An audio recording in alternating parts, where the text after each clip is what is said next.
So at this time, I'll turn the microphone over to Hoover Police Chief Nick Durst. Thank you. Thank you, Mayor. Thank everyone for being here today. Besides me stands the team who played a significant role in this investigation. I want to thank our department, members of surrounding local law enforcement agencies, the FBI, Secret Service, United States Marshals, and ALEA for their assistance in this case. We said from the evening of July 13th, our focus would be the safe return of Carlee Russell. That occurred on Saturday, July 15th, approximately 49 hours after she called 911 and disappeared. From that point, our focus has been to determine Carlee's whereabouts during that time and what exactly took place. Let me say up front, this investigation is not over. We're still working this case, and we'll work in this case until we uncover every piece of evidence that helps us account for the 49 hours that Carlee Russell was missing. However, due to public interest, and in some cases, public fear that this story has generated, we owe it to our citizens to tell them the facts that we have uncovered. So I will give you the facts that we know today. On July 13th, at approximately 8:20 p.m., Carlee left work from a business at the Summit. Surveillance video from her place of employment shows Carlee concealed a dark-colored bathrobe, a roll of toilet paper, and other items belonging to the business prior to her departure. She ordered food from Taziki's at the Colonnade and traveled there. She then traveled to Target on 280, where she purchased some granola bars and Cheez-Its. From there, she remained in the parking lot at that shopping center until 9:21 p.m. when she drove to I-459. Carlee communicated on her cell phone with individuals known to her while on her path of travel up to the point of calling 911 at 9:34 p.m. And at this time, we will play the 911 call in its entirety.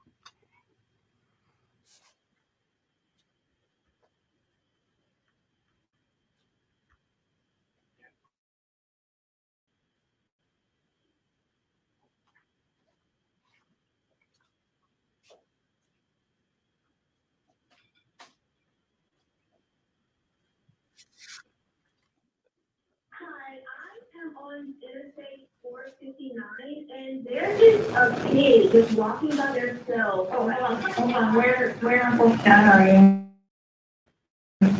I'm right next to the exit 10 by the cover bed, like you got my meeting next. Okay, so you're before the exit? Yes. Okay, and were you headed southbound or northbound? Okay, 480. Towards Tuscaloosa. Okay. And was the child on the left or right side? On the right side. Were they walking northbound or southbound? They're walking towards Tuscaloosa. Walking southbound. Or how old they like? Like a toddler, like maybe like 3 or 4. Did you go over with them? Are you still with them? Okay, are you with the child right now? No, I'm not. Out of the car.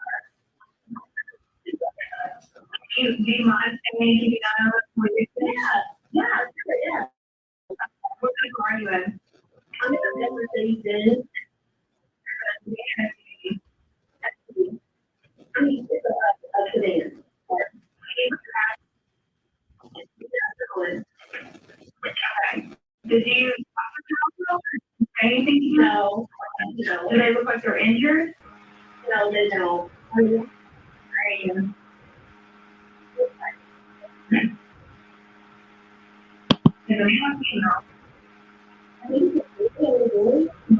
Okay, so clothes? Yeah. What are you wearing? It looks like you have any clothes on. It looks like a diaper. And you don't see any cars anywhere?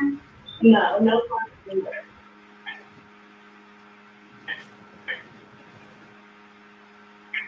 Okay. All right. What's your name? My name is Carlee Russell.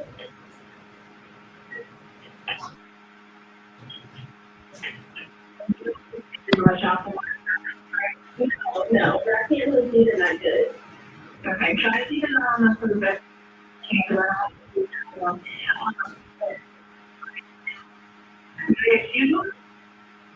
No, she's not. You can't really see that look. Okay. All right. You just try to stay, on the officers are on the way, okay? Okay, thanks.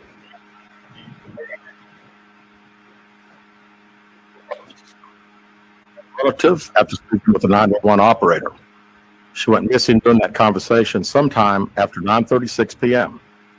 Traffic camera footage depicted this portion of the incident. That footage was analyzed as part of the investigation in conjunction with the 911 call and cell phone data to accurately determine the time frame. Carlee's 911 call remains the only report of a child on the interstate, despite numerous vehicles passing through the area at that time. No one has called to report that the child is missing, and the Hoover Police Department did not locate any evidence of a small child walking down the interstate. Data from Carlee's phone, including her Life 360 app, shows that she traveled approximately 600 yards in a vehicle while she was on the phone with 911, stating that she was following a child. 600 yards. That is 6 football fields straight. 600 yards. The Hoover 911 Center received a second call from Carlee's mother, stating that a relative was on the phone with her when they heard Carlee scream, and then they had an open phone line. Hoover police officers arrived on the scene within 5 minutes of being dispatched. Several other officers arrived shortly. They located Carlee's wig and cell phone in the grass near the vehicle. Her purse was located in the front seat of her vehicle with her Apple Watch in the purse. The food she ordered for Tzatziki's was also in the car. The items she purchased from Target, as well as the items taken from her place of employment, were not in the vehicle, nor were they located anywhere around the scene. Hoover police deployed all available assets from the point in the search for Carlee. Additional resources were called in to include our own drone unit, crime scene investigators. Numerous detectives responded to the scene. Throughout the day Friday, officers from surrounding local and federal agencies assisted Hoover police in the search for Carlee Russell. Officers returned to the scene on 459 to a thorough line search for evidence. K-9 teams from the Jefferson County Sheriff's Department responded to check for any sign of Carlee, the child that she claimed to see, and anything else that could be considered evidence in this case. Those searches all turned up empty. Private citizens, including search parties organized by her family, friends, began looking everywhere that they could to find any trace. These searches took place throughout the day Friday and again on Saturday, yielding nothing. At 10:44 p.m. on July 15th, Hoover 911 receives a call from Carlee's residence stating that she returned home on foot. In subsequent investigations, detectives obtained surveillance footage of Carlee walking down the sidewalk alone prior to arrival at her residence. She was conscious and speaking with paramedics when she was transported to UAB. Detectives were able to obtain a brief statement from her prior to being treated and released. During the statement, she told detectives that while traveling down the interstate, she saw a baby walking down the side of the road and called 911. She stated when she got out of her vehicle to check on the child, a man came out of the trees and mumbled that he was checking on the baby. She claimed that the man then picked her up and she screamed. She stated he then had to go over a fence. He then forced her into a car. And the next thing she remembers is being in the trailer of an 18-wheeler. She stated that the male was with a female. However, she never saw the female, only hearing her voice. She also told detectives she could hear a baby crying. She told detectives the male had orange hair with a spot back. She said she was able to escape the 18-wheeler and fled on foot, only to be captured again and then was put in a car. She claimed she was then blindfolded but was not tied up because the captor said they did not want to leave impressions on her wrists. She said that they took her into a house and made her get undressed. She believes they took pictures of her, but she does not remember them having any physical or sexual contact. She stated the next day she woke up and was fed cheese crackers by the female. She said the woman also played with her hair, but could not remember anything else. At some point, she was put back in a vehicle she claims was able to escape while it was in the West Hoover area. She told detectives she ran through lots of woods until she came out near her residence. During this interview, detectives noted that Carlee had a small injury to her lip, and she claimed that her head was hurting. She also had a tear in her shirt.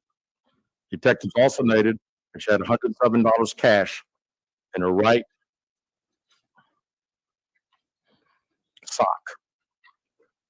Out of respect for Carlee and her family, detectives did not press for additional information in this interview and made plans to speak with her in detail after giving her time to rest. Detectives continue analyzing data from Carlee's cell phone that was left behind at the scene. We enlisted the help of the United States Secret Service in conducting this analysis. Part of what data includes several internet searches in the days leading up to her disappearance that I think are very relevant to this case. On July 11th at 7:30 a.m., the term "you have to pay for an Amber Alert" was searched. On July 13th at 1:03 a.m., the day of her disappearance, the term "how to take money from a register without being caught" was searched. On July 13th at 2:13 a.m., the day of her disappearance, the term "Birmingham Bus Station" was searched. On July 13th, 2:35 a.m., a search for a one-way bus ticket from Birmingham to Nashville was conducted with a departure date of July 13th. On July 13th at 12:10 p.m., a search for the movie Taken, a film about abduction, was conducted. There were 2 searches related to Amber Alerts on a computer at Carlee's place of employment, including one regarding the maximum age of an Amber Alert. There were other searches on Carlee's phone that appeared to shed some light on her mindset, but out of respect for her privacy, we will not be releasing the content of those searches at this time. We've asked to interview Carlee a second time, but have not been granted that request. As you can see, there are many questions left to be answered, but only Carlee can provide those answers. What we can say is we've been unable to verify most of Carlee's initial statement made to investigators, and we have no reason to believe that there is a threat to the public safety related to this particular case. Thank you very much. With that, open the floor for some questions. Please raise your hand and I will call on you. Carol. Do you expect any charges against Carlee Russell in connection with the disappearance and in connection with what was taken from the Woodhouse call? Right now, our focus is to determine those 49 hours, so the investigation continues. So to be perfectly honest with you, that hasn't even been in our mind or been discussed.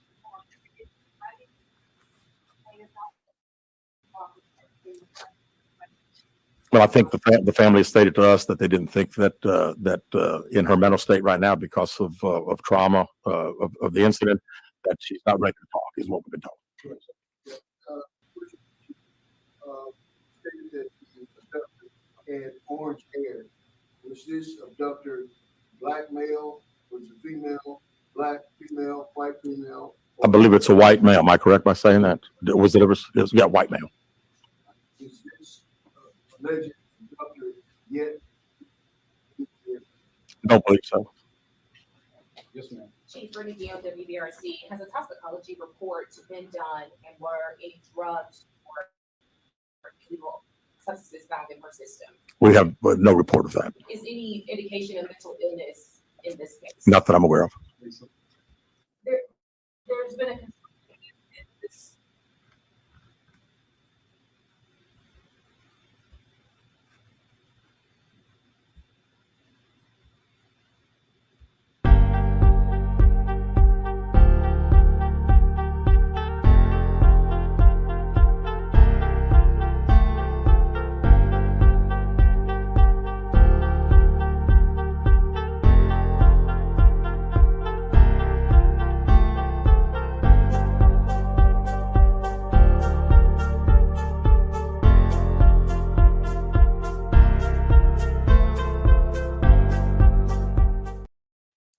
Whoever you are, wherever you are, I hope you are blessed and doing safe. Ladies and gentlemen, greetings, family. Of course, I'm tuning in. You see me without the glasses off today. But if you're looking for some opportunities, particular advertisement opportunities, then look no further at the link at the bottom to my email address. You can hit me up for advertisement opportunities. We are supporting and promoting your businesses here on this channel. You can also, if you would like to donate and subscribe to our Patreon, a link is at the bottom as well. So you have multiple ways in which you can advertise with the platform. by emailing me when we go on do our live stream. You also have access to premium content. Those that want to see premium content that you will not find here on YouTube or Facebook or Twitter, as I am suspended probably by now. You guys can check out the Patreon at link at the bottom. But advertisement opportunities, definitely email me, gavin.grich1@gmail.com for rates. And for the Patreon, it is the same as the YouTube channel. It is channel gboot2786. All right, I'll holla. Peace.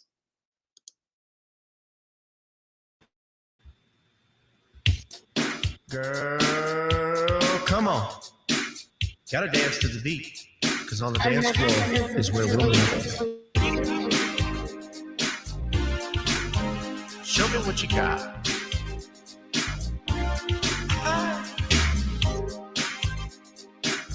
Gotta feel the groove. Feel the groove, get on the floor. Get on the. Right now the party's wasted. There's nothing much to do.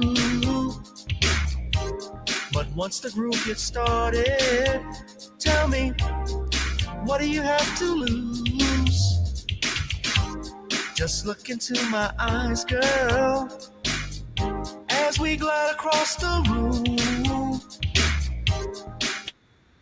And what to my surprise now, the beat takes hold of you. Now if you're feeling like I'm feeling, so come on baby, let's start dealing. Time to get this party started. Ain't no time for the broken hearted. When the rhythm takes hold of you, there's only one thing left to do. Cause the beat is really moving. Time to get your body moving. Gotta get on up and move your body. Cause when the beat is really grooving, it's time to feel your body moving. Gotta get on up and shake something. Feel the groove, get on the floor. Get on the. Tell the DJ play the whispers. Rock steady in the mood. Put on earth, wind, and fire. Tonight we're gonna groove. Show me how you do the four corners. Electric slide or two. Hit the bus stop or do the bunny hop, baby. It's really up to you. Now if you're feeling like I'm feeling, so come on baby, let's start dealing. Time to get this party started. Ain't no time for the broken hearted. When the rhythm takes hold of you, there's only one thing left to do. Cause the beat is really grooving. Time to get your body moving. Gotta get on up and move your body. Cause when the beat is really grooving, it's time to feel your body moving. Gotta get on up and shake something. Feel the groove, get on the floor. Get on the.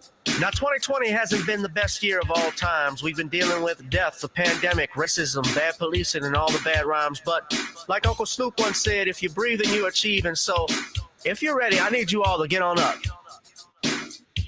Are you ready?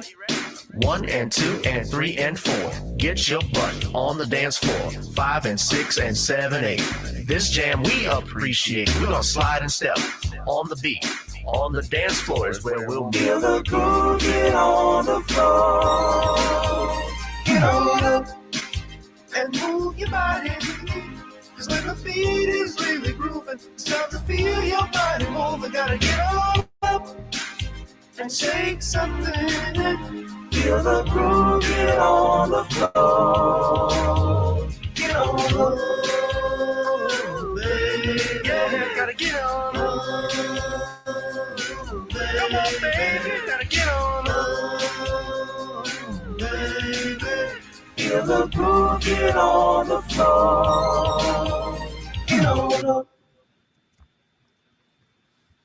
Feel the groove, get on the floor. Gotta get on up. What's up, family? Welcome to an exciting edition of Random Topic Thursdays here on channel GBoot2786 on Gavin Richard, our backup channel, as well as Twitter via Periscope and Facebook. Gavin Richard, whoever you are, wherever you are, hope you are blessed and doing safe. We are back for the Random Topic Thursdays, the hottest live stream in the cosmos, and we thank you for joining us. And as always, we want to bring my brother and friend to this channel. You know him. He's actually the host of he has a host of a live stream he does every Friday night. And I'm sure I'm just guessing and thinking, just because I know him, he's going to be talking about this very incident on Friday. So please welcome, ladies and gentlemen, the author of The Man Crisis, Shawn James. Shawn, good evening. Oh, Shawn is muted. I'm sorry. Good evening, Shawn. Good evening, Gavin. How are you? I'm doing fine, my brother. I'm doing good. I'm doing all right. Shawn, while I got you here, if you want to do a plug-in right now, it is the time. Well, my new SJS Direct 2023 books, John Hates Godbreaker and John Hates 1987, are now available in paperback and Kindle format, and you can get your copies on Amazon.com and all online booksellers. All right. Shawn, I have a feeling your live stream is going to be really interesting tomorrow. The main topic that has been going all around social media, all on the news, from NBC to CBS, ABC, UPN, everywhere has been this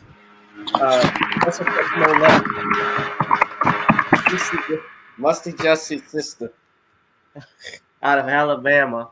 This story with Carlee Russell, who she claims she saw an infant, a hot rather, walking along the interstate on the side of the road that was half naked and pulling over, calling 911. Where police come out and they find that she's missing, and all of her valuables are still in her car, including her Apple Watch, her AirPads. Her wig was in the car, as well as some other items. And it looks like, and you saw the video and the police press conference, it appears that everything was staged and that she fabricated this. Now, of course, police have not made anything official. However, they have stated that, as you saw, the police chief spoke. He said that she can only resolve the issue, so there's something missing. Not to mention, also, they did a search on her phone where they found that she had searched if she had to pay for her own Amber. When is the Amber Alert cut off, the age cut off, and do I have to pay for my own Amber Alert? You know, also allegedly, or apparently from the police, she also watched the movie Taken or Googled it. So the question, Shawn, we have for today is, what is going on with Negroes? Well, that question is easy to answer. You've got a lot of people who want attention on social media, and they believe the easiest way to get attention is to pull a stunt.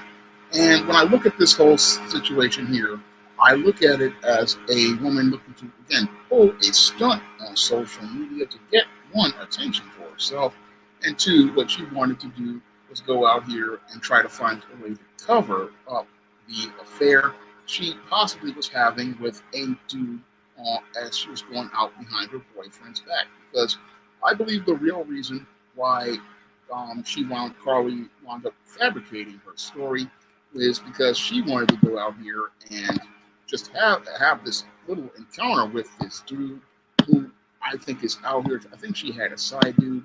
And this is what a lot of women do. And I talked about how a lot of women live a double life like this in my book, Legendary Mad Matilda. And what happens is these women, what they want to do is play Little Miss Sneaky. And because they want to play Little Miss Sneaky, they go out here and they put up a front like they're some sort of good girl. But in actuality, they're out here creeping with other dudes. And they need to find a way to keep people from finding out how ratchet they really are. So what I believe happened here with Carlee Russell, I believe her name is she went out here looking to go out here and try to find a way to creep. So she created this big elaborate stunt that made no sense. So she's sitting there dialing 911 trying to tell us that she's found this baby on the road. But as somebody who's been in cars in places like North Carolina, I can tell you these cars go anywhere from 60 to 80 miles an hour. So there's no More way she could have seen this than baby at all. that. So she couldn't Yeah, have ever more than seen it. that. Yeah, and I'm sorry, Sean. Go ahead. So if this car's driving at 60 to 80 miles an hour, there was no way she could have seen this baby wandering in the street.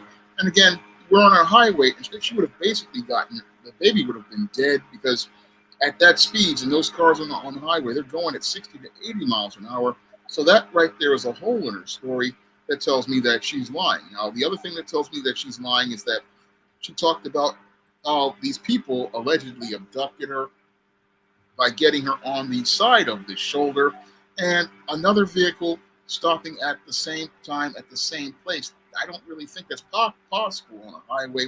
I mean, I know it's done here and there, but it just doesn't seem possible as related to the details of her story.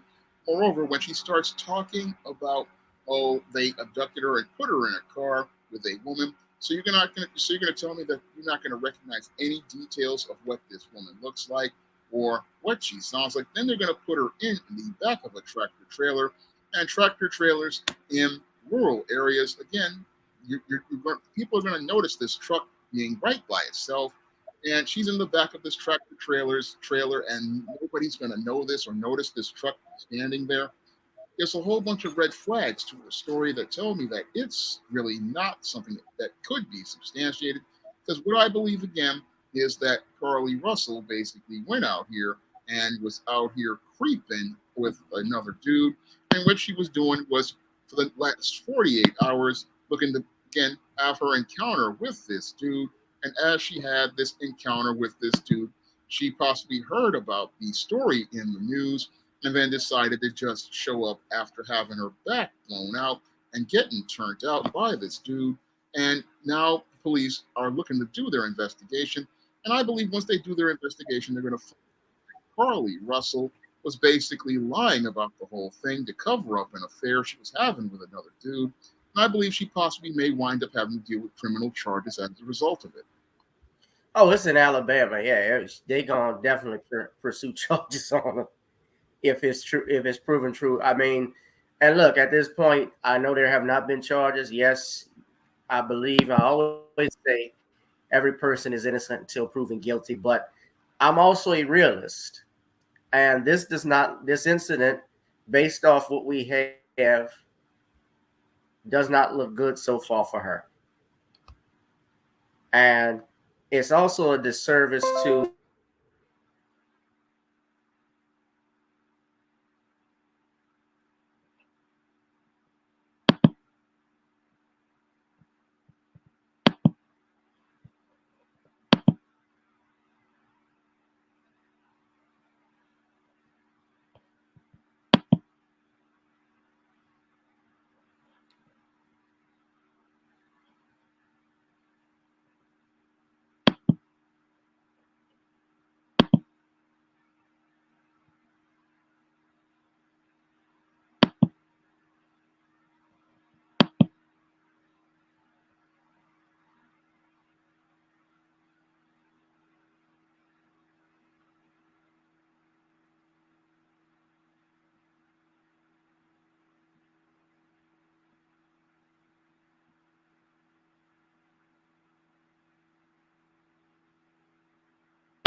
I don't know what happened.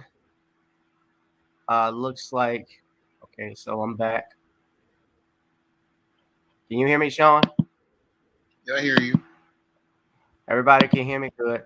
Yeah, I don't know what happened, guys. It just crashed on me. That must be Carlee. She's figured out the way to hack in here now. She like what we were saying.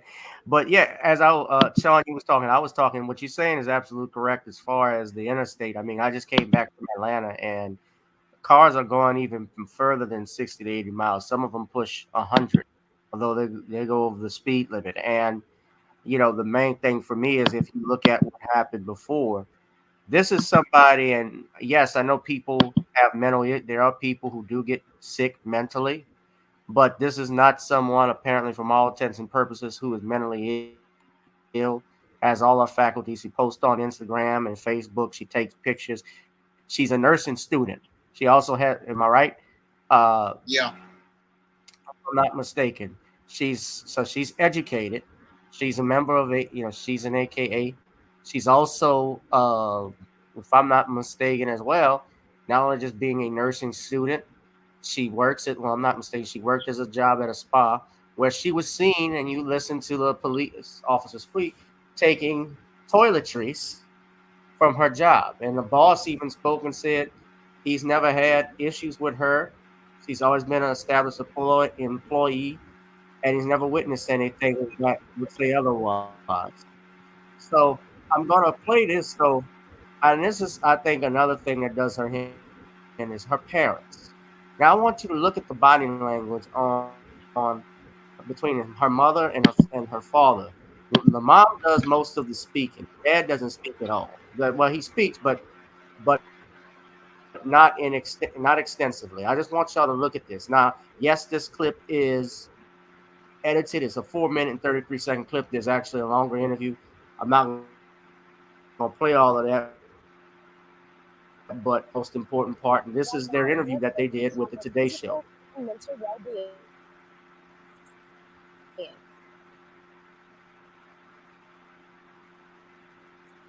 For me, I mean, it's almost doing This morning, in an exclusive sit-down with NBC News, the parents of 25-year-old Carlee Russell were speaking out, describing the moment their daughter appeared on their doorstep after being missing for more than 48 hours. What did you do when you saw her? We tried to help her as best we could, but I had to stand back because she was not in a good state. So we had to stand back and let medical professionals work with her. But Now I want you to look at this. Let me rewind it. This whole time, look at the father's eyes. Now, he's looking down most of the time, right? Look at this clip. He's looking down. but The wife is doing the talking. Last Thursday, police say Carlee called 911 to report a toddler walking alone on the interstate. She pulled over while on the phone with a family member who described hearing Carlee scream. Her vehicle's unlocked, running, all her personal belongings except for her phone. On the scene, police found no sign of Carlee or a child, and they say no children were reported as missing during that time That's period. another thing that gives The her Russells waited in agony until Saturday night. there were actually just so many calls and texts from people who maliciously lied to us. I just didn't know people could be so evil. Authorities have not indicated where Carlee was during the 48 hours she was missing or what happened. Her parents declined to share what their daughter told them, citing the ongoing. And can you tell me what happened Saturday night? Did you just get a knock at the door? Anything leading to the case is about the circumstances surrounding Carlee's disappearance are only making things worse. She's having to deal with the trauma. Now look, wait, let's go back. She said they asked her about this, and she said she can't talk about the case. What happened Rewind Saturday it. night? Look. Did you just get a knock at the door? Anything leading to See, the now, case. you heard what the woman asked her. She said anything lead up to Saturday. Did you hear knock?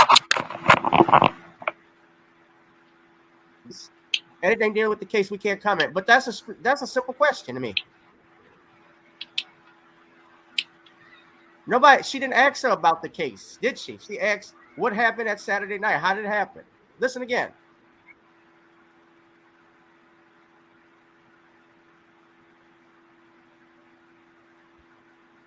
I don't know what's wrong. Damn it.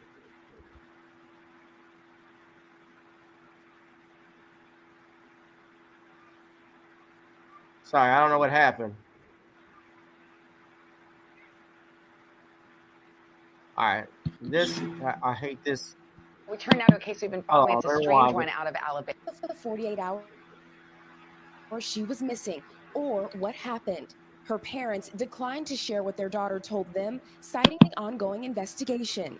And can you tell me what happened Saturday night? Did you just get a knock at the door? Anything leading to the case itself, we can't discuss that. But they say speculation about the circumstances surrounding Carlee's disappearance are only making things worse. She's having to deal with the trauma of people just making completely false allegations about her. Her family now urging the public to let the investigation play out, but mentioning an abductor. Her mother asking to read a brief message to the public. Carlee has given detectives her statement so that they can continue to pursue her abductor. Do you believe that there's an abductor still out there? Absolutely. Absolutely. Father, body language saying bullshit. I mean, he's not speaking at all. He's not showing. There's no emotion. To ask whether they're looking for an individual involved. Police have just said they're following up on all information provided by Carlee. And when I talked to you all on Saturday, you also said your daughter is a fighter and she would find a way back to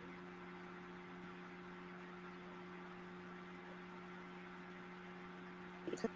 However, we can't discuss the details of that. But they say one thing. So you can't discuss the detail. It's clear. Do you believe she was fighting for her life? Oh, she definitely fought for her life. If Father can't even say it. She physically had to fight for her life, and there were moments when she had to mentally fight for her life. But she made it back to you. She made it back. That's the only line the fuck Dad All right, said. Priscilla, so investigators are obviously busy on this case. What are they looking into going forward? Yeah. Hoda, right now they're analyzing that initial 911 call and also that traffic cam video showing that car driving on the interstate very slowly with its flashers on, believed to be Carlee's car. And of course, they're looking at the evidence from the crime scene, including the car and her cell phone, which was found on the roadway nearby. Police say that they have been able to account for all of her steps leading up to her disappearance, but those 48 hours when she was gone still remain a mystery. Hoda. All right. So you all saw that the father didn't say nothing, barely said anything in that clip. The mother is doing all the talking. They were asking her straightforward questions, and everything she was saying, we can't talk about the case. That's enough for that. That whole interview was odd. And I don't think I'm the only one that felt that way.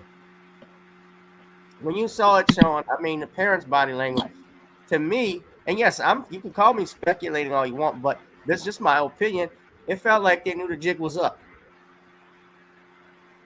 Yeah, they definitely knew that the jig was up. When I listened to the body language, I looked at the body language, they really didn't look like they believed their daughter, because they were acting like they knew that this was a lie. And I basically, as I was listening to the story, knew it was a lie. So I look at the parents, and they're basically saying, hey, this girl has lied. She's basically embarrassed us.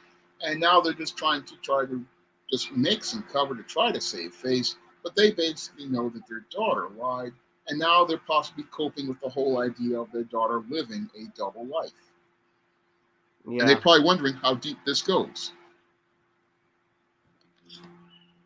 Right. There was a local attorney out who says he can't believe Carlee Russell has not been arrested. Let me take a look at that right quick. I'm going to share that one with y'all. Hold on.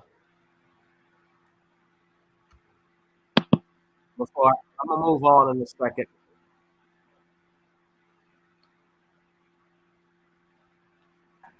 She would escape days later in West Hoover. Carlee says she ran through the woods until she made it back home. That was late Saturday night. Hoover police do not believe a child was on the side of the road at any point. Carlee's call was the only report they received last week. So what's next? WPTM 13's Lisa Crane has been following this story closely for the past week. She joins us live again in Hoover this evening with an interesting perspective tonight on just about everything we know so far. Yeah, so many shocking details came out of that press conference yesterday. It was a lot to process, but we know police are still investigating this case. They did tell us yesterday they really couldn't corroborate any of the details Carlee Russell had given them. We spoke to a Birmingham attorney today to get his take on it. Eric Guster spent years as a criminal defense attorney. He says, like the rest of the country, he was pulled into the Carlee Russell case.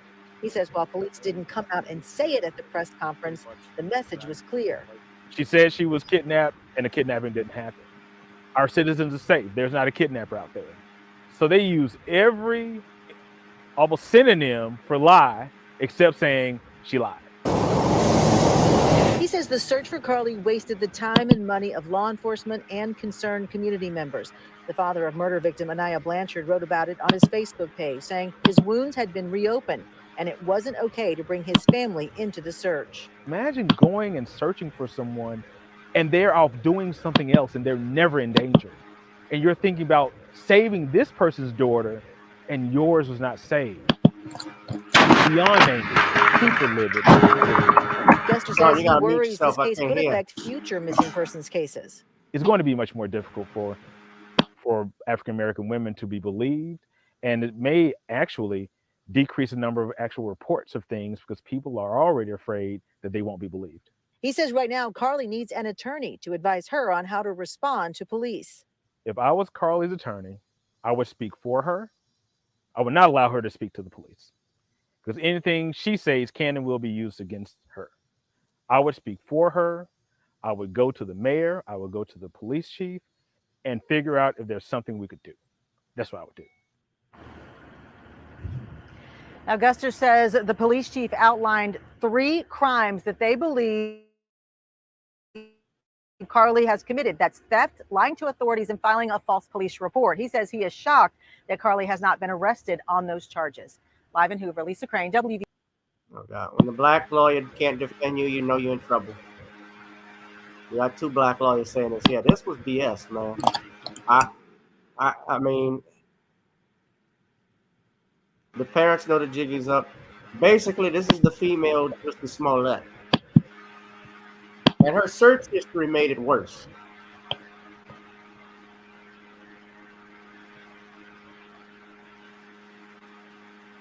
But I wanted to share that with everybody. So, Shawn, you know, the last thing I want to talk about this, too, I want to move on. There was $65,000 that was raised by GoFundMe to help find Carlee Russell. What do you, obviously, I think that money needs to be returned to all the people who donated it. But this appears to be a scam that was run. So, I mean, what were the final thoughts on that? Well, I believe she definitely needs to return all of the money because this basically was a hoax, and it's just unethical to keep that kind of money because there was no kidnapping, there was no crime, and when the facts come out, basically what's going to happen to Carlee Russell is she's going to find out that there are penalties to pay as related to our criminal justice system for going out here and fabricating a hoax like this. Now, when I listen to this whole story, again, it never had the ring of truth because, again, anyone who travels knows that there's no way that you would have that any baby would be in a highway at that speed. Moreover, there were no other calls to 911 because other people would, if they were to have seen a baby at that speed, they definitely would have made that call. And that's where there's a hole in Carlee Russell's story. And I'm sure as the federal and state authorities start to further dig into her story, they're going to find out it's one of the biggest lies that she's ever told. And Carlee Russell is in a deep pile of doo-doo, and she's going to be possibly dealing with criminal charges possibly next week. Yeah, this is bad, man.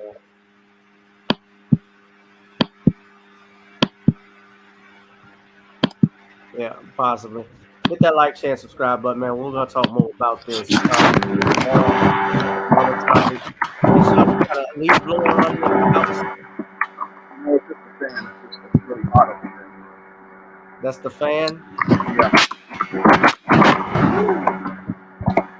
Man, how big is your fan? That fan is one of them. It's one of those big blue fans that they used to have in the gym when the air was out and they would blow out hot air. What? Woo. It's a house fan? Yeah. It's one of those that rotate back and to the side. Well, it's Okay. All right. Well. Hey, these fans need a silencer. Well, it's 90 degrees in this room, so.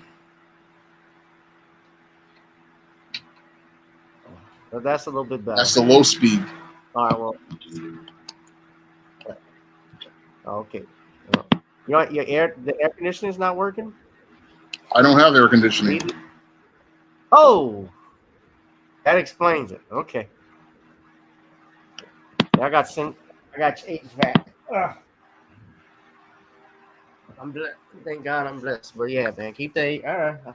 I know it's hot up there. New York gets hot. Yeah. Yeah.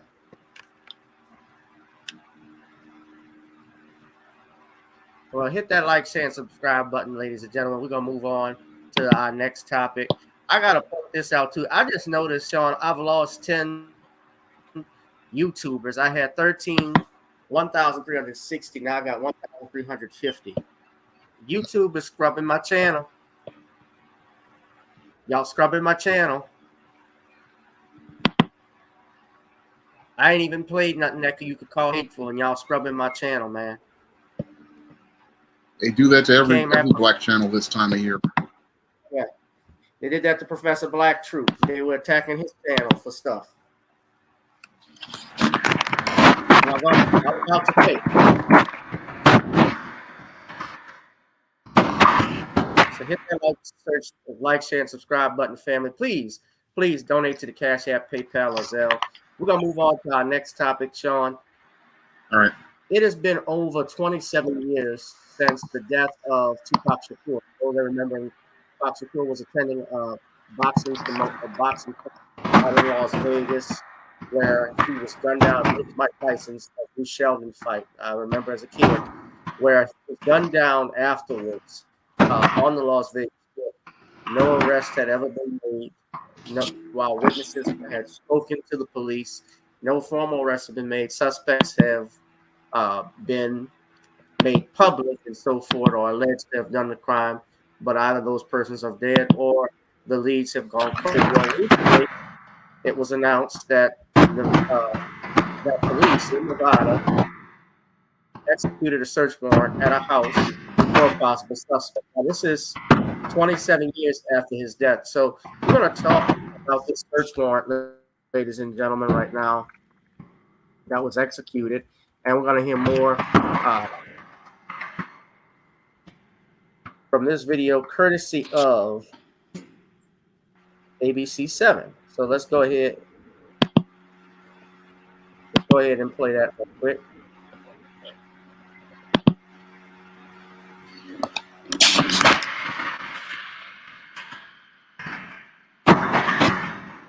Tupac Shakur. Police warning people to come out with their hands up as they execute a search warrant at a home in the Las Vegas. This is video just into our newsroom as that response last night. Detectives and prosecutors say they determined they had enough information to proceed with a court-authorized search. Tupac Shakur was killed in a drive-by shooting in Las Vegas in 1996 at the age of 25. No one was ever arrested. Tupac has sold more than 75 million records worldwide and is in the Hip Hop Hall of Fame and the Rock and Roll Hall of Fame. Hello, I'm Mark Brown. Get more great ABC7 content by clicking the subscribe button for our YouTube channel and download the ABC7 Los Angeles streaming app on Fire TV. Now, with those new developments in the unsolved murder of Tupac, who was gunned down nearly 30 years ago in Las Vegas. Nearby, Kana Whitworth is in Las Vegas, has those details for us. Good morning. Now at 11.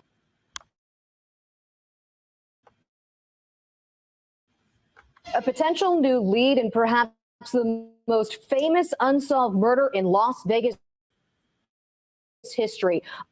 On September 7th, 1996, rapper Tupac Shakur was gunned down in his car near Flamingo and Koval, and he died at the hospital days later. Nearly 27 years later, the search for answers continues. Police revealing they just yesterday searched a home in Henderson, this one right here, and they were investigating that famous case. Fox's Mike Allen joins us from the scene of that shooting with what we know tonight.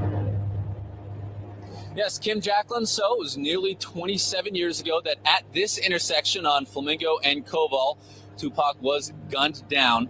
And just yesterday, a quiet Henderson neighborhood, I was just there earlier today, was shocked by an enormous police presence and bullhorns. Quite surprised. They've always been, pretty good neighbors. Haven't really met, just kind of waved across the street, but never had any major issues with them. People living in a neighborhood just off Wagon Wheel and I-11 in Henderson say they were startled at about 10 Monday night. Police information about the murder of Shakur back in 1996, a case many neighbors I talked with thought was cold forever. We asked Metro Police what was in the search warrant and whether Henderson police were involved in the search as well. We've not heard back, but a neighbor did tell me that of the dozen or so police cars he witnessed Monday night, none belonged to Henderson PD. Despite the lack of information, though, neighbors I talked with seemed very interested in learning whether Metro has come any closer to solving the murder that its officers have been working since just minutes after the shots were fired. I go, "Who shot you?" And he looked at me, and I could see him trying to get a breath together. And I thought I was going to get some information. He got his breath together. He looked at me and he said, "F you." And as it turns out, those would be the last words he ever said in his life. If this warrant does lead to an arrest, neighbor Zachary Perez hopes it provides some peace of mind for Shakur's family and friends. It would be something to find out the actual what happened, to for the family and for all those who are involved, kind of put closure to it as well. Police have still yet to release the name of a suspect in this case. Reporting live tonight from Flamingo and Koval, Mike Allen, Fox 5 News, local Las Vegas. And Metro Police wants to remind everyone this is an ongoing investigation. As Fox 5 learns more, we'll keep you updated on air and online. Just click on the story on fox5vegas.com.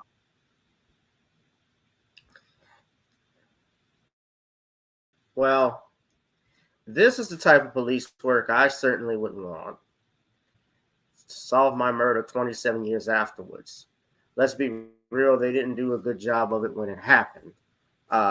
As is Biggie's murder.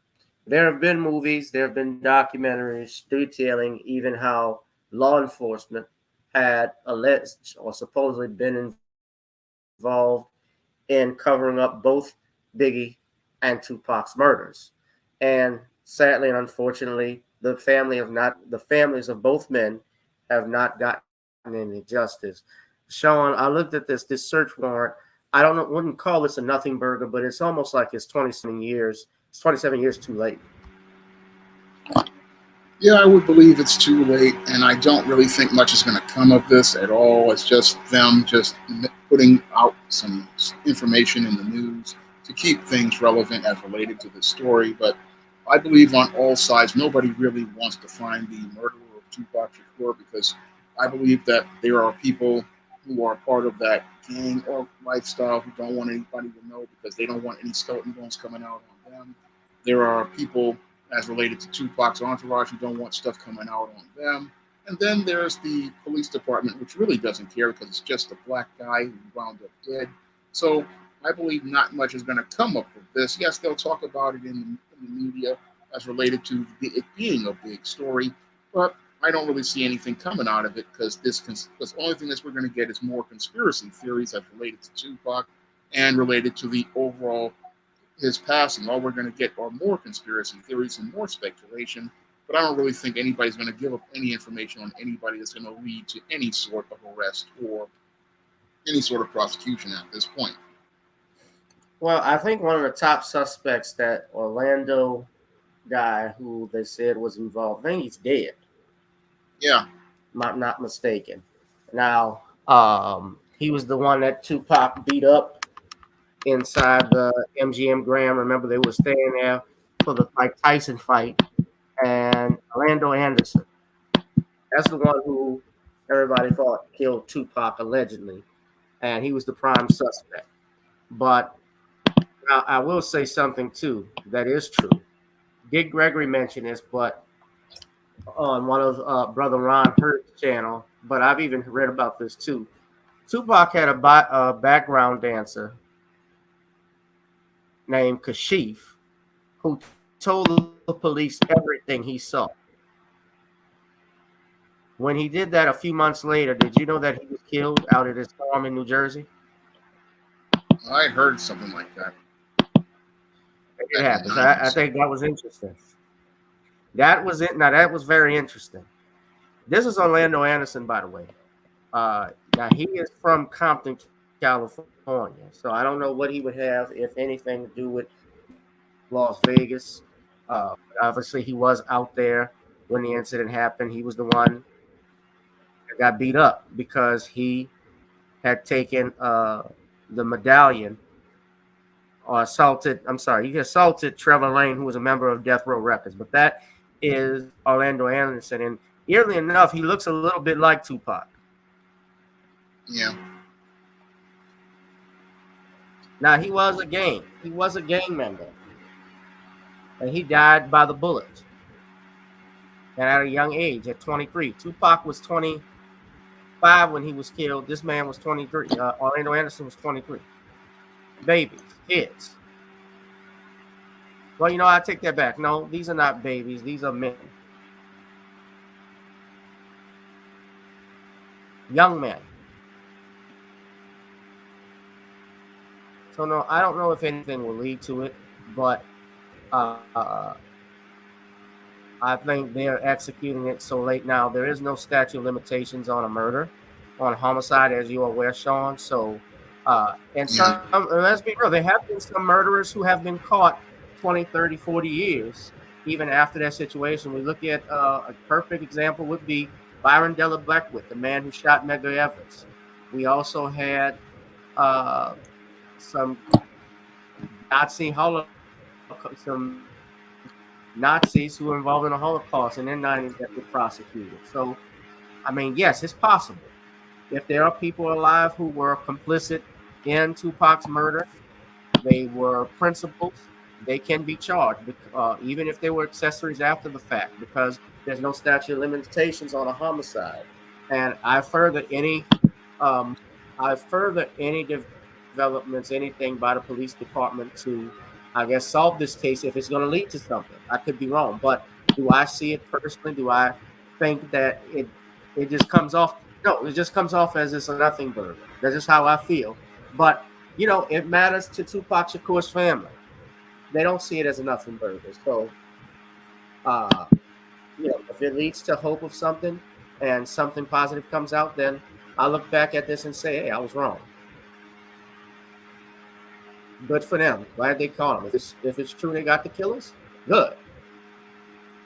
That's how I feel. Hit that like, share, and subscribe button, ladies and gentlemen. We're going to move on to our final topic. Shawn, I don't know if you saw this earlier. Also, I want you to hit the notification bell, ladies and gentlemen. Purchase the Commonwealth of Pennsylvania versus William H. Cosby, the destruction of due process in the United States. I got to talk about this, Shawn. There's a lot going on, and as of late with the White House, the IRS whistleblowers have made some serious allegations concerning the Hunter Biden probe. Those of you that don't know, Hunter Biden had been accused of falsifying, I believe, some tax documents. And of course, his father is the president of the United States, Joe Biden. Some whistleblowers have come forward stating that they were forced to go easy on Joe Biden's son. Now, there's some details we have here. Now, I know this is Fox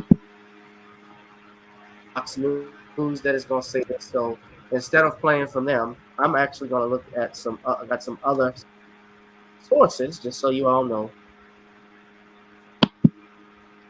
who are talking about this. This is courtesy of the PBS News Hour and the Today Show. I'm going to play this for you all right here. Hold on.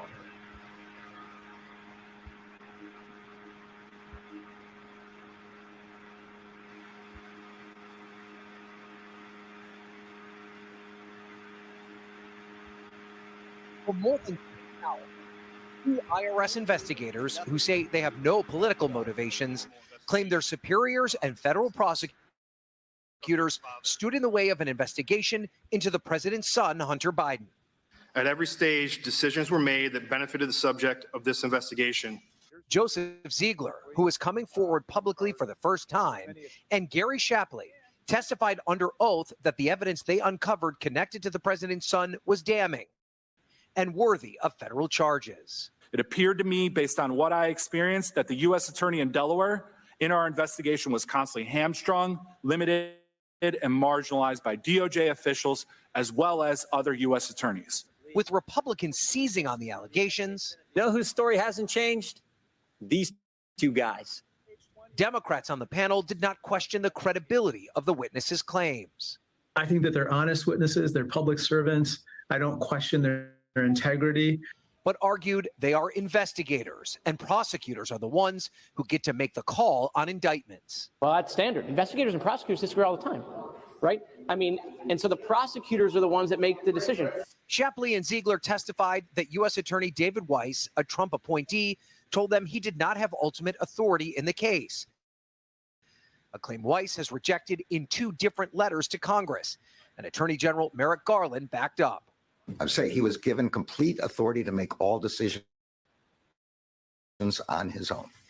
President Biden has repeatedly denied any connection to his son's business dealings, and specifically has rejected that he was with his son when Hunter sent a WhatsApp message to a business associate, a message the whistleblowers shared as evidence. Were you involved? No, I wasn't. I don't know. Were you? No. Now, among the claims by the IRS whistleblowers is that there was enough evidence to charge Hunter Biden with multiple felonies. Prosecutors felt differently and have cut a plea deal with the president's son on misdemeanor charges, which he will answer in court next week. Hunter Biden's lawyer has called the WhatsApp message cited by the whistleblowers fake and says that the agents are engaged in an orchestrated political attack on the Bidens. Hoda? All right, Ryan Nobles for us there at the Capitol. Ryan, thank you. Hey, sorry, Al. Okay, so this is not, I don't think consider something like this to be a shock. If this is true, this is the president's son. And I would be shocked if he did not receive some type of preferential treatment. Shawn, what do you think of the situation with the IRS whistleblowers? Do you think this is a nail in the coffin for Hunter Biden? And also, how does this affect his father's campaign? It could do major damage to his father's campaign, because if it's looking like he's getting preferential treatment, this could be a big scandal similar to what happened to Richard Nixon, and it could just destroy his entire chances of getting reelected, because Joe is already on thin ice with the American people, and if it's shown that he's trying to go out here and cover up some alleged issues with his son as related to the IRS, that's going to alienate a lot of Americans who've gone out here and paid their taxes. It's going to alienate a lot of voters out here who will feel like he's basically a so-called elite, and he's getting away with things that other people just can't get away with. And this basically could wind up turning the electorate on Joker Joe and his son, because this could just basically make it where both of them are seen as criminals that are thinking that they're above the law. And this whole situation could basically blow up in their face, because Joker Joe is taking the American peoples for granted and really not really seeing them as serious. So this whole situation could just blow up in their faces, and it could be the thing that could cost Joker Joe the election in November if it's pressed on by either Kennedy, who is running against Joker Joe, or Donald Trump. If they press on this and make it their main issue, they could basically take the presidency and the House and the Senate, because they'll say that Joker Joe is too corrupt and his administration is just unethical and cannot be trusted. Yeah, I think also you got to factor in this man is 83 years old. He's the oldest president we've He's 80, 81, 82. How old is he? He's 83, right? Yeah. Yeah, I think his age and his health play a role. So he's like 80. He's in his 80s.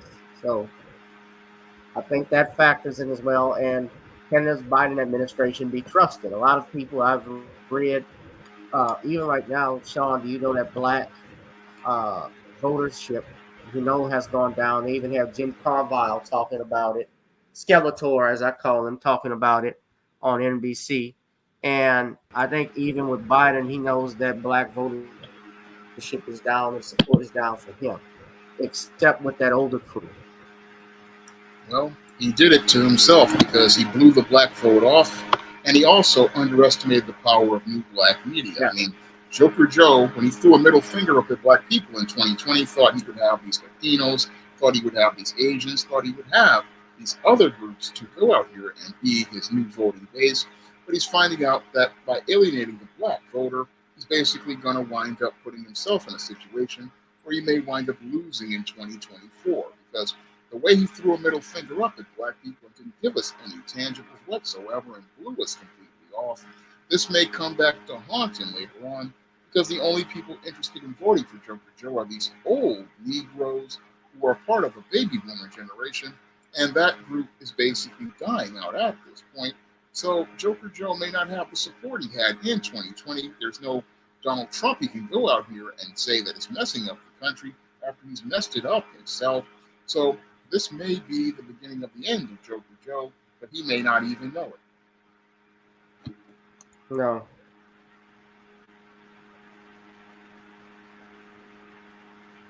Yeah, I think it would be. And then you got Donald Trump. He's facing indictments and so forth. I don't see. I mean, this is all around bad situation right now for America. Where do you see anybody? Here's another thing. Do you see anybody beating him, or who was going to run against him? I think Kennedy might have a good shot at taking him. I thought DeSantis might have had it, but he blew it because he has no agenda or vision. But Kennedy has been really aggressive, and I also thought Kristi Noem has a good shot at it because she basically can run on the whole thing of saying that she managed to keep her state in shape without going out to these extremes that violated our Constitution. So there's a lot of contenders that can take Joker Joe, who basically is not a good leader and has not really led the country in a good direction. So I think that the field is wide open, and Joker Joe may not be the one who can get the nomination as related to the whole run of 2024. Yeah. Kennedy would run as a third party. I mean, you got Cornel West who's running as a third party, but is Cornel West the answer? I don't know. I don't think so. You think Cornel West is a good candidate? No, I think he's weak. He's not strong enough. He's an intellectual. He's not really connected to people. That's the big problem with Cornel West. He's been in academia too long. I think he mixes stuff up with. He tries to do that illusion of inclusion with stuff. Like, we all the same, brother. We got this thing, and it's called inequality that is hurting the black man, and the brown man, and the homosexual man, and the Asian man, and all men. And this is the fault of Barack Obama, brother. That's Cornel West. he was very. I'll give Cornel West this. He was not on the Obama train. Yeah. He held him accountable. Michael Eric Dyson is still on it. Yeah, I saw what Ron DeSatan did. He's not. I don't see him running for president. He is running for president, but I don't see him winning. Just because the way Florida has been running to the ground right now, the stuff they're doing with their curriculum. I just saw they approved the Black History curriculum where they say the slaves benefit from slavery. What the hell is that? That's going to dig his grave. He's done. Y'all don't believe me? Wait, look at this. Nicole has this on her Twitter page. Look at that.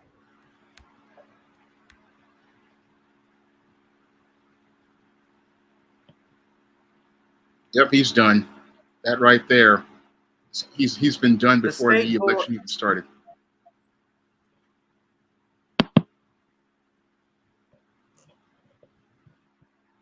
What the hell is this?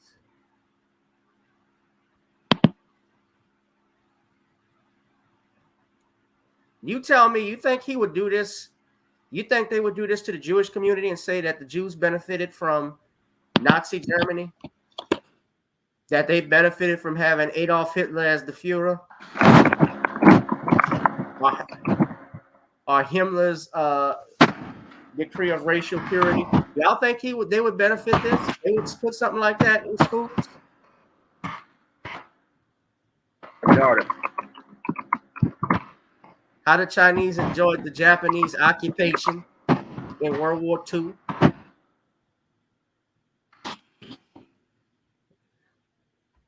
Unacceptable.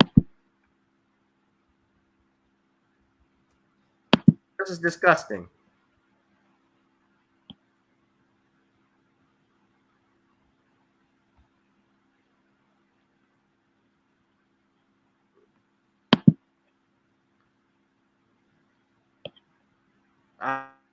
I'm not lying. Look, I'm going to play the article from NBC right now. Hold on. Y'all can hear it yourselves. Now, I like to see what the bill actually reads. Yeah, I agree. They may take stuff out of context from time to time, but this don't surprise me. Of the College Board's revised framework. Be real too. Out in Texas, remember when they call it the triangular trade? They approved that instead of calling it the slave trade or the transatlantic slave trade. They want to call it triangular, where they like making it like they just traded goods. The controversial AP African American Studies. I applaud them for taking another look at it. Though I don't agree with their outcomes by taking most of them out as it pertains to our history and issues that pertain to all people in this United States. Then came a discussion amongst Miami-Dade County's Black Affairs Advisory Board at its monthly meeting. The advisory board resolving to compile all the feedback from its board members into a letter to the governor's office. Let's be clear about this. The governor hears our opposition. The question that we should be asking is, does he care? Every poacher should have the opportunity to know their history. The College Board, which oversees the Advanced Placement Pilot Course, released its new framework Wednesday morning, the first day of Black History Month. Lessons on queer studies and movements for Black lives were not included in the updated framework, but they... Well, I agree with that. Why do they equate that? What is queer studies exactly? What does that have to do with history? Yeah. They were included as possible topics for a 1,500-word mandatory research paper. State Education Commissioner Manny Diaz discussed the controversy with us last week. And we've gone back to the AP, to the College Board and said, look, we changed these things. They're very valuable parts of this course. And by the way, we already have 5 courses in African-American history. So it's clearly taught in the state. It's required in the state. Experts who crafted the curriculum told NBC News the revisions were already scheduled before criticism from the state of Florida, and they said they're not caving to pressure from the governor's office. The state listed a host of concerns with the class, including Black queer studies, intersectionality, movement for Black lives, Black feminist literary thought, the reparations movement, and Black struggle in the 21st century. Ryan Nelson, NBC 6 News. Some of this is bullshit. Joining me I ain't gonna now lie. to weigh in on these curriculum controversies are State Senator Shepard Jones and Dr. Steve Gallen, the third, who represents District 1 on the Miami-Dade County School Board. Thank you both for joining me this morning. Thank you for having us. Thank you. Glad to be here. Well, you know, it's interesting. We're in Black History Month. Black History Month. And hold up. I said history, didn't I? Mm-hmm. Should that be banned too? Yeah, okay. I'm not going to even go there. I want to start off with you, State Senator. I got to ask you. Okay. So it seems that the College Board, which is behind the controversial AP African American Studies curriculum, is bending a bit to the governor's criticism. On critical race theory, though, the Black queer experience and Black feminism have been eliminated.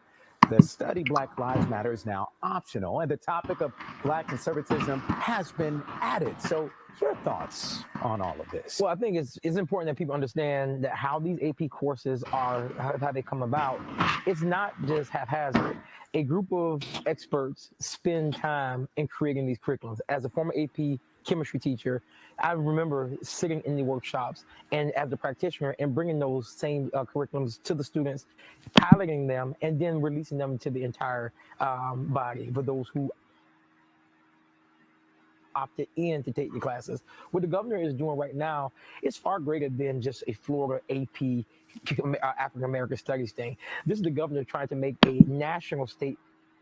So this for is a what old he video. desires This is to do, from in the next few years. this Yes, month. AP African American Studies is the problem now, and it's something that Well, we I'm as reading. a Let me body of pause this people video. that I don't want we to play all of it because we're about to wrap up. But one of the things I'm reading from the NBC article, they say the Florida State Board of Educators' new standards includes controversial language about how slaves develop skills, which in some instances could be applied for their personal benefit.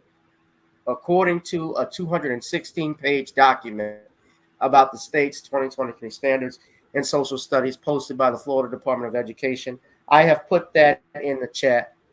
Other language that has drawn the ire of some educators and education advocates includes teaching how Black people were also perpetrators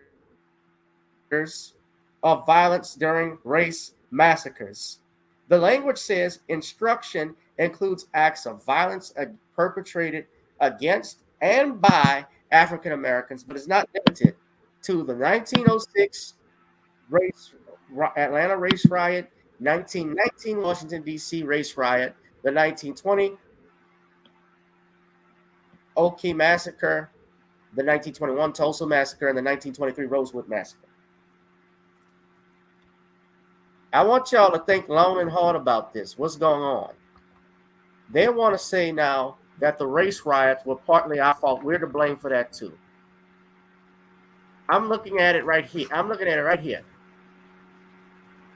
So that it's not, I'm going to put it up for you so that you all aren't seeing the edited version of this or from a news article. I'm reading it right here from the horse's mouth. Describe the emergence, growth, destruction, and rebuilding of Black communities during Reconstruction and beyond. Instruction includes the ramifications of prejudice, racism, and stereotyping on individual freedoms. And under classification 2, instruction includes acts of violence perpetrated against and by African Americans. How do we perpetrate violence when you are the one being targeted for violence? Can you explain that?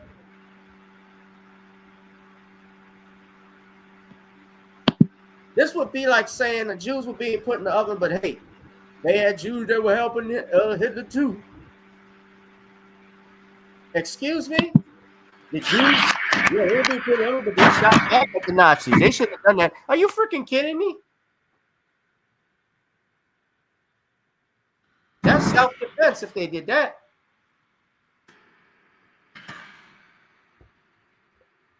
You want to make a last point, Sean? I'll let you have it. Well, it looks like the people in Florida are trying to revise history and showing us how completely insane they are, because only insane people are trying to go out here and erase Black people's history in order to keep their white supremacist fantasies alive, and it just shows us how Arkham certified they are, because we all know that Black people did not benefit from slavery. They did not benefit from being second-class citizens and oppressed. Black people got no benefits whatsoever from it, and these attempts to try to revise history just show us how twisted these white supremacists are in government in Florida, who basically had the upper hand until they started going out here and pushing these crazy agendas. And this one basically may lead to Florida basically showing us all that they are now a big part of America's Arkham Asylum. You got a bunch of insane people trying to rewrite Black history instead of trying to take care of their constituents who are dealing with the highest costs as related to their economy, and dealing with all of these costs. Basically, they should be focused on building their economy instead of focusing on trying to destroy Black people. But when you're a racist, you're obsessed with Black people, and you're obsessed because you don't want to see Black people compete with you and your people. So this whole thing is, again, they always want to go out here and trying to change history, but you can't hide the truth. The truth was always out there. The truth will always be out there. And no efforts you can make to try to change the lies into the truth will not make the truth be true. Hit that like, share, and subscribe button. We do find DeAndre Mosley. DeAndre, you got to come out Saturday, man. We got the comedy show at the Verdict. I got a host of comedy shows. It is hot in New Orleans right now, ladies and gentlemen. I just came back from Atlanta. I had a great open mic. I'm actually doing a show, the Bayou Distillers out, and I told Danielle about it. So I'm expecting you, Danielle. If not, I'm gonna talk about you here. I'm a clown that ass. You don't show up. But we got a great night. I mean, this. Hold on, let me put this up. This post I have here. So this is. It's hotter than July out here. We're gonna have. It is hot in July, as you all know, ladies and gentlemen. So we got this show coming up. I got to promote Shawn. So this is the show tomorrow at Comedy at the Distillery, hosted by Isaac Cozell. Meet Amanda G, Taj Washington, and yours truly, Gavin Richard. This is a split liquor production at 8 o'clock p.m., 8043 Main Street in downtown Houma. That's going to be a fire show. Bayou Terrebonne Distillers, ladies and gentlemen. Y'all come out and get that. Also, we got next week, Friday, July 28th, I will be at the 2-year anniversary of Comedy House NOLA. This is Comedy Fest 3. And also, guys, this Saturday, the big one, we got The Verdict. Right now, you get tickets on Eventbrite, ladies and gentlemen, for the Great American Last. Hosted by yours truly, G. Rich, and featuring Daryl Peterson, Duke Relly as your headliner, Easy, and Terry Scott. I also got a special guest stopping by. You don't want to miss it. I'm not going to name names, ladies and gentlemen, but he's a killer. So y'all come on out Saturday. Get your tickets on Eventbrite right now. Go look up Great American Laughs on Eventbrite, where you can get tickets. I expect to see you there, DeAndre. It's good to see you. And shout out to Danielle, ladies and gentlemen. Shawn, is your live stream? I'm just curious. Was I right that the live stream was going to be about Miss Russell? No, I just wanted to make a video about her. And now that I've made the video, I'm going to talk about another topic. I'm just still trying to figure out what that will be. Okay. Because I've already gone over the points about this woman, and I don't really want to go further into it because I want to wait to see if the prosecutors are going to charge her with any crimes. Let me ask you, just before we get off, just curious, do you think she should be fully prosecuted? I believe she should be fully prosecuted if she's been proven to be a liar. I believe we need to start holding women like this accountable, because when they go out here and tell lies like this, what it does is it makes it harder for many other women to come forward when they have been violated by some deviant or some individual. And those women need to have a system that allows them to know that the criminal justice system is going to look out for them. Right. I think this believe all women stuff is now turned into unweave all women. This was complete bullshit. This is going to hurt real victims. I think it does when we do have a disservice to that. It does a disservice to them. I personally don't think, and look, I get what I see some black people saying, well, Carolyn Bryant lied and she didn't get away with it. All white people doing it. No. I get what y'all saying. I understand. Yes, the rules are different when you own a venue. That's just the way it is, but I don't like it any more than you do. And I think all of them should have been prosecuted. Carolyn Bryant should still be locked up. She should have died in jail as far as I'm concerned. I understand. I'm on code with you, but no, she needs to be some of y'all, she need to be prosecuted if it's true. Because it's hurting. It's gonna hurt more sisters like that. That's the real thing. So, Shawn, we're gonna wrap this up, man. Thank you for tuning in, and hopefully it gets cool in there. We're gonna have to buy you. All right. Well, thank you for having me on. We're gonna have to get Shawn some air conditioning. Good Lord, there's no AC in the apartment. No, there's AC, but I just don't have it in this room. I just don't have it in this room. Wow. And I need to keep the door closed in order to do the show. So. Well, yeah, you're gonna have, man. So, all right. I don't want to get in. I don't know how that didn't get into your room, but whew. Yeah. You're gonna have to get a carpenter, man, to do that. Yeah. All right, brother. Thank you. All right. Thank you for having me on. And y'all can support Shawn by buying his books like The Woman Crisis and The Man Crisis only on Amazon.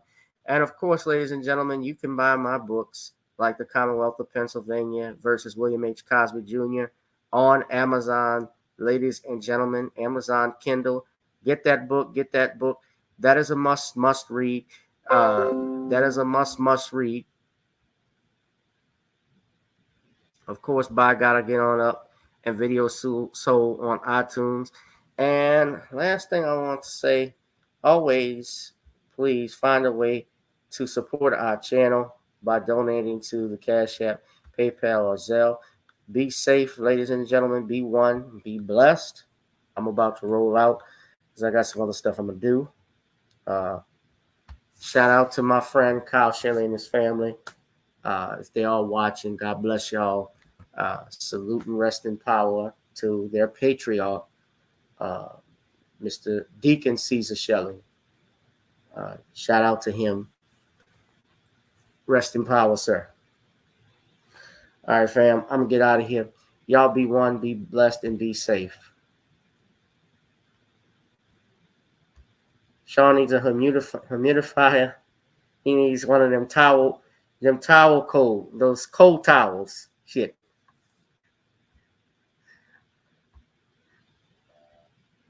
He needs an ice cool pad up in there. All right, y'all. Peace.